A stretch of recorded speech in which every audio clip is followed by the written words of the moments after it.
नमस्कार। The better India Hindi के कार्यक्रम छठते बादल में एक बार आप सबका फिर से स्वागत है। उषा छाबड़ा के संग सुनिए प्रेरणा भरी कहानियाँ।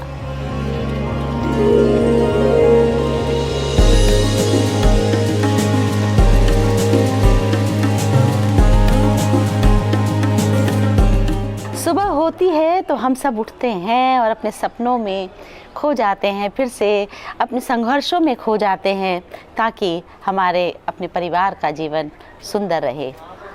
अच्छे भविष्य की कल्पना के लिए हम सभी कामना करते हैं और अपना जीवन जीते चले जाते हैं।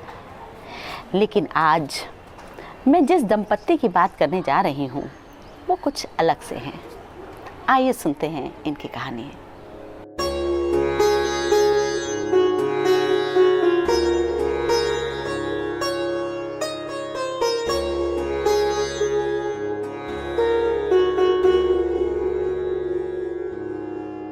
मणिपुर के अबेन गांव में जाना हुआ डेविड गांधी का।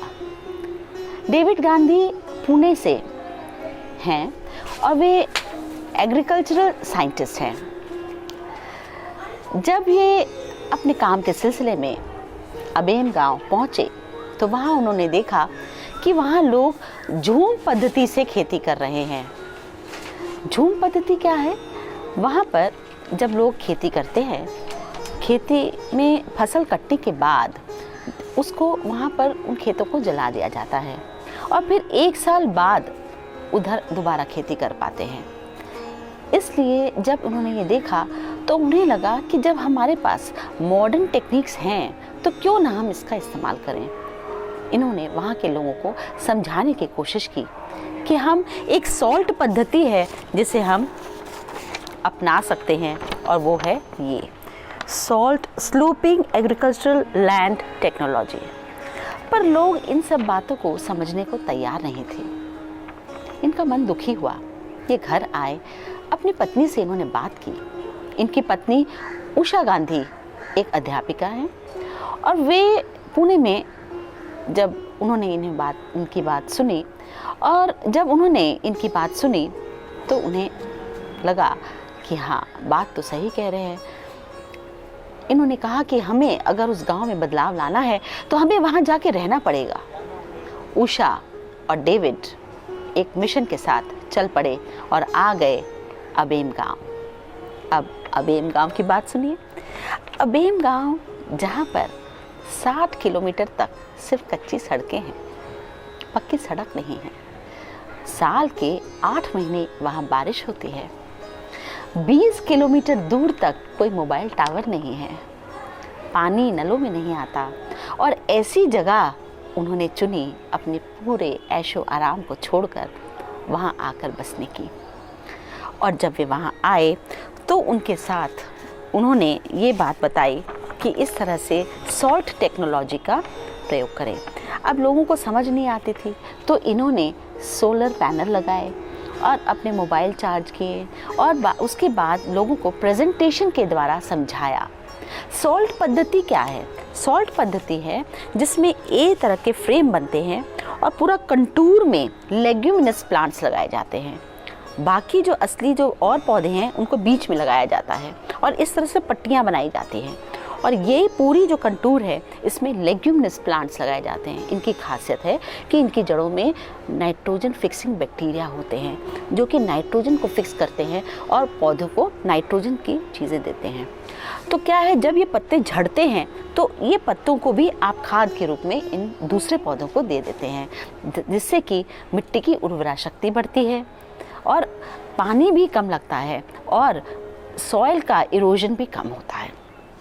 जब लोगों ने ये बात सुनी तो उन्हें ये अच्छा लगा। इन्होंने ये भी राय दी कि एक तरह के पौधे ना उगाए जाएं, हम तरह तरह के पौधे उगा सकते हैं। धीरे धीरे लोगों ने मानना शुरू किया। एक एक करके कुछ कृषक सामने आए और आज की डेट में अधिकतर पूरे गांव के लोग इस पद्धति से भी काम कर रहे हैं। तो सिर्फ इन्होंने जब इतनी मेहनत की तो इस तरह की एक संस्था है पेस्ट, People's Endeavour for Social Change, ये सामने आई और साथ में आई मृदा जो कि दिल्ली बेस्ड कंपनी है। और ये इनके मित्र की कंपनी है, इन्होंने आके इनको सहारा दिया और अब वहाँ पर लोग वहाँ पर उगा रहे हैं केले, वहाँ उगा रहे हैं अनानास और उसके बाद पपीता और साथ में अदरक, हल्दी और इस तरह की बहुत सारी चीज़ें। केले की पैदावार तो बहुत ज़्यादा ही बढ़ गई है और अब लोग केले के चिप्स बना रहे हैं। वो भी कैसे? उषा पुणे गई, वहाँ पर वो मशीन ले आई क्योंकि उन्होंने देखा केले की पैदावार बहुत हो रही है तो इसका उपयोग होना चाहिए। तो उन्होंने क्या किया, मशीन ला के लोगों को सिखाना शुरू किया कि किस तरह से हम केले से चिप्स बना सकते हैं। अब गांव-गांव में केले के चिप्स का भी प्रसार बढ़ गया है। यही नहीं, मृदा कंपनी ने पशुपालन के लिए भी लोगों को पैसे दिए और आज की डेट में वहाँ के लोग बकरी पालन, सूअर पालन भी कर रहे हैं, मधुमक्खियों का पालन भी कर रहे हैं। तो आज उनकी आय बहुत आगे तक पहुँच गई है और सिर्फ एक गाँव नहीं, 40 गांव अब ये पूरी चीज़ों को अपना रहे हैं और आगे आगे भी लोगों को इस बात का पता चल रहा है।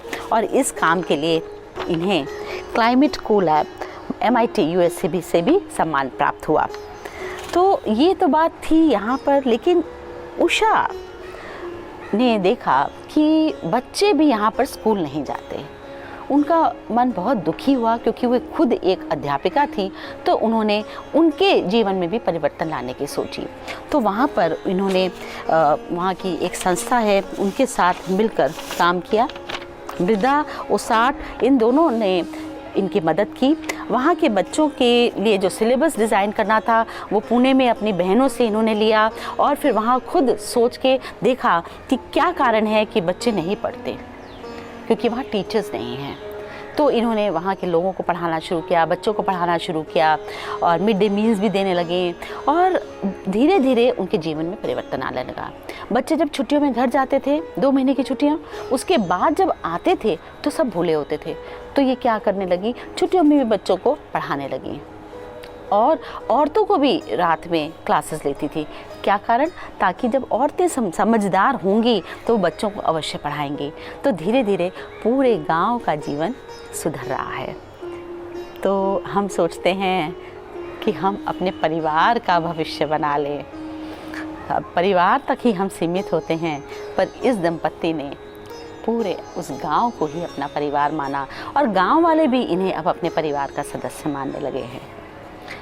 बस अंत में मैं यही कहूँगी, वृक्ष कभू नहीं फल बके, नदी न संचे नीर, परमारथ के कारणे साधुन धरा शरीर। धन्यवाद।